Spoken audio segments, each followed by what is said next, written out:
Cal AI is making over $1 million a month. It's a calorie tracking app built around one core idea. Take a photo of your food and the AI figures out the rest. No manual logging, no guesswork. Just point, shoot, and track. I wanted to see how close I could get to building my own version without writing a single line of code.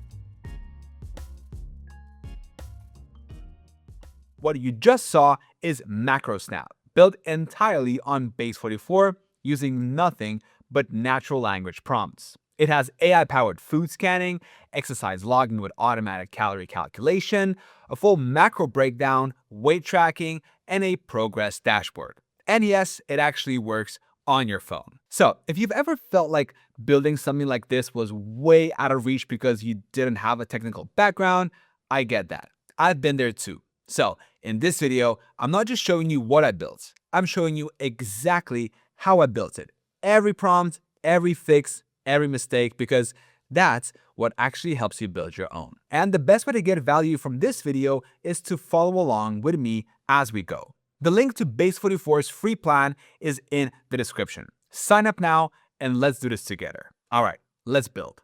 Naming the app and setting the foundation. The first prompt covers everything Base 44 needs before it builds a single screen. The app name, the color scheme, the visual style, the device scope, and the onboarding flow. Dark background, neon green accounts, clean sans serif fonts. Think Cal AI's aesthetic, dark, modern, minimal. One thing to point out, I specifically told Base 44 that MacroSnap is for mobile and tablet only. At desktop widths, the app shows a message telling users to open it on their mobile phone instead. This matters because Base 44 sometimes tries to build a full desktop layout unprompted, and that's not what we want here. The whole experience is designed for a small screen. Now, for the onboarding, I laid out a 4-step flow. First, the user picks their goal: lose weight, maintain, or build muscle. Then, their activity level. Then, their personal stats: name, age, height, current weight, goal weight. And on the final screen, Base 44 automatically calculates their daily calorie target and macro split using the Mifflin-St. formula. The user sees their personalized plan before they even hit the dashboard for the first time. All that data gets saved to local storage so it persists between sessions. That's important because every other feature in the app pulls from it. The calorie goal, the macro targets, the exercise calorie calculation. If the onboarding data isn't saved correctly, nothing else works right.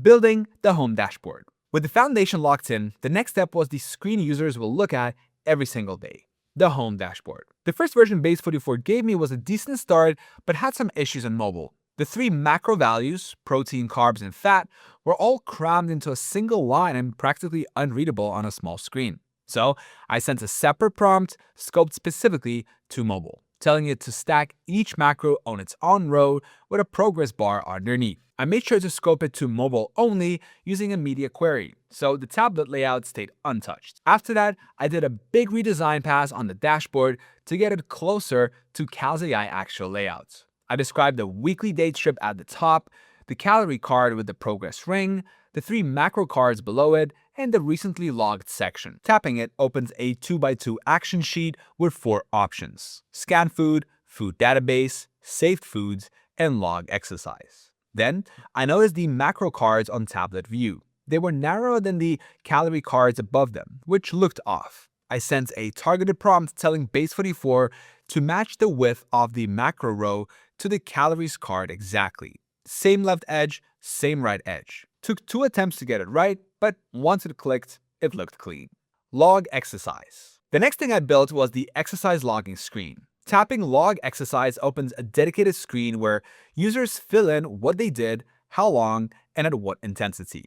The part I wanted to get right here was the calorie calculation. I didn't want users manually typing in how many calories they burned. That's too much friction and too much room for error. So I told Base 44 to calculate it automatically using the MET formula.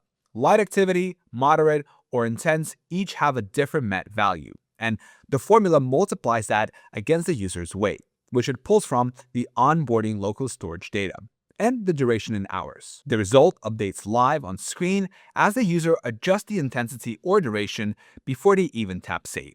After saving, the app navigates back to the home screen automatically. I made sure the exercise entries show up immediately in the recently logged list and that the burn calories add back to the remaining calorie total on the dashboard. That's exactly how Calorie handles it. Your exercise budget opens up your food budget. The last thing I added for the exercise cards was dynamic icons. Rather than every exercise showing the same generic icon, the app matches the activity name to the closest icon. Running gets a running figure, weightlifting gets a dumbbell, cycling gets a bike. I gave Base44 a list of activity to icon mappings, and it handled the rest. Scan food. Alright, this is the big one. This is the feature that makes Calorie worth $1 million a month, and the one I was most curious about replicating. For the scan food screen, I set it up with two options side by side. Take a photo with your camera, or upload from your photo library. Now, here's something worth being upfront about. Because MacroSnap is a web app and not a native mobile app, there's no live camera viewfinder. When you tap Take Photo, your phone's camera app opens. You take the picture, and it comes back to MacroSnap. Same result, slightly different experience. Calorie's live scanning uses native hardware access that a web app just can't replicate. That's one of the real differences between building natively and building on a tool like Base44. Once the photo comes back, the users tap Analyze Meal, and the AI breaks it down. Meal name, calories, protein, carbs, and fat. You can edit the meal name, select whether it's breakfast, lunch, dinner, or a snack, and adjust the serving size multiplier. Everything recalculates live as you adjust. Tap Add to Log, and it goes straight to the dashboard. Food database and saved foods. Next up, the food database. For this one, I set it up so the user types in any food or meal, and instead of searching a static database, the query goes straight to the AI. It comes back with 5 variations or serving sizes, each with a full macro breakdown. The user picks the one that matches what they ate and logs it the same way as scanned food. Similar to Calorie, I also added a Save Food screen. Any meal from Scan Food or the food database can be bookmarked and saved for quick relogging later. Useful for meals you eat regularly. You tap it, adjust the serving size if needed, and add it to the log in a few seconds. Progress tab. From logging to tracking, the Progress tab pulls everything together visually. For this screen, I built two main sections. The top half is weight tracking. The user logs their current weights, it saves with a timestamp, and a line chart plots a trend over time. I also pulled the goal weight from the onboarding data so it sits right there as a reference point. The bottom half shows daily average calories, a 7-day rolling average in large text with a bar chart below it showing each day individually and a dashed line marking the daily goal. All of this pulls from the meal log in local storage. Now, the weight chart had a bug on the first build. It kept showing the empty state message even after a weight was logged. The issue was that it wasn't reading from local storage after saving, only on initial page load. And one fixed prompt resolved it all. Cleaning up the navigation.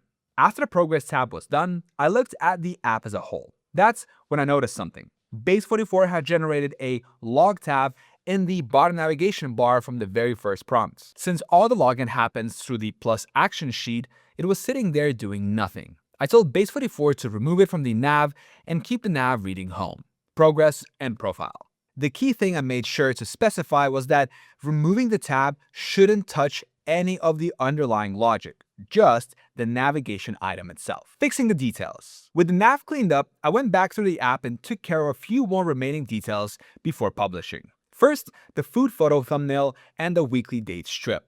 The thumbnail wasn't converting the uploaded image correctly before saving it, so I told Base44 exactly how that conversion needed to work. At the same time, I noticed the weekly date strip at the top of the dashboard wasn't covering the full year. I told Base44 to make all dates in 2026 scrollable in both directions so users can go back and review any past day's log. Next, I handled what happens when a user goes over their daily calorie goal. Without this, the app just silently kept counting with no visual feedback. I told Base44 that when calories consumed exceed the goal, the label should flip from calories left to calories over. The number should turn red, and the progress ring should fill completely and turn red as well. Same logic for individual macros. If any one of them goes over, that ring turns red too. And if the user then logs exercise and the bird calories bring them back under goal, everything reverts to green automatically.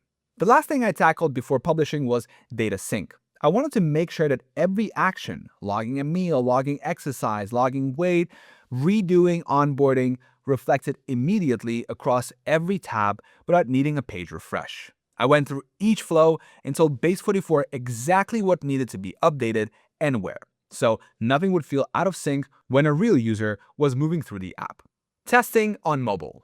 After everything was built, I published the app and tested it on my phone to make sure it held up on an actual device, because things that look fine in a browser emulator don't always behave the same way on a real screen. And most things worked cleanly: the onboarding, the dashboard, the exercise logging, the food database. However, the Add to Log button on the scan food screen was visible but not actually tappable. I described the issue, told Base44 exactly where the button was being blocked and what needed to change, and it resolved it immediately. Now, one thing worth mentioning about data and accounts. Base44 does give you the option to publish with a login required, which would tie each user's data to their own account. I opted out of that for this build to keep things as frictionless as possible for the tutorial, so anyone watching can jump in and try it without having to create an account first. For a real production version, you'd want to turn that on. Verdicts. So, is Base44 actually worth it? Well, here's my honest take after building this end to end. If you need a working prototype or an internal tool and you need it fast, it's genuinely impressive. The prompt-based workflow is more intuitive than anything I've tested at this price point, and the output quality is solid for what it is. Now, that said, you will spend time fixing things. The output is probabilistic. Sometimes it gets it right on the first prompt. Sometimes you're on your fourth fix trying to get a button to respond to a tab. Heavier builds can also eat through credits faster than you would expect. For founders, creators, or anyone who needs something functional without hiring a developer, Base44 is one of the better options available right now. MacroSnap took a fraction of the time and cost it would have taken to build traditionally, and it actually works. If you want to try Base44 yourself, the link is in the description. It's the fastest way to get started and follow along with exactly what I built in this video. No credit card required, free account, you get 5 credits for free. If this was helpful, subscribe now. I'm building a new app on Base44 every week and showing every step along the way. And if you want to see me build another app, just click here and I'm going to show you how I built this amazing app with Base44 as well. All right, I'll see you there.